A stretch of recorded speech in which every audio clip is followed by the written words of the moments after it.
अभिनेत्री पूजा सावंतने काही दिवसांआधी तिच्या प्रेमाची कबुली सोशल मीडियावर दिली। सिद्धेश चव्हाण असं तिच्या होणाऱ्या नवऱ्याचं नाव असून तो दूर परदेशात असला तरी पूजामुळे आता तो प्रेक्षकांचा लाडका झालाय। अनेक मुलाखतींमध्ये सध्या पूजा सिद्धेश बद्दल भरभरून बोलतेय। लवकरच ते मराठमोळा पद्धतीने लग्न करणार असल्याचा खुलासा देखील तिने केलाय। तर लग्नानंतर पूजा काम सांभाळत परदेशात राहणार असल्याचं सुद्धा तिने सांगितलं। तर काही दिवसांआधी सिद्धेशने तिला प्रपोज केलं, त्यावेळी पूजाला अश्रू अनावर झाले।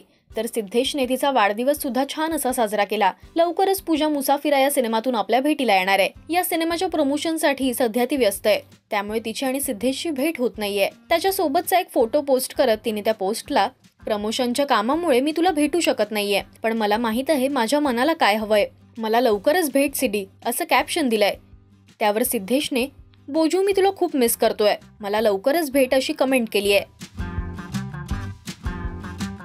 यावरून पूजा सिद्धेशला सिडी तर सिद्धेश तिला बोजू अशी हाक मारतो हे कळून येतंय। पूजा लहानपणी फारच हेल्दी होती, त्यामुळे तिच्या मामाने तिला बोजू अशी हाक मारायला सुरुवात केली। त्यानंतर घरातले सगळेच तिला बोजू या नावाने हाक मारायला लागले। तर सिद्धेश सुद्धा आता तिला बोजू अशी हाक मारतो। तुम्हाला पूजा सिद्धेश हे कपल आवडतं काय, आम्हाला कमेंट्स मधून नक्की सांगा। मराठी सिने विश्वातील बातम्या, अपडेट्स आणि गॉसिपसाठी तुम्ही सबस्क्राईब करा राजश्री मराठी।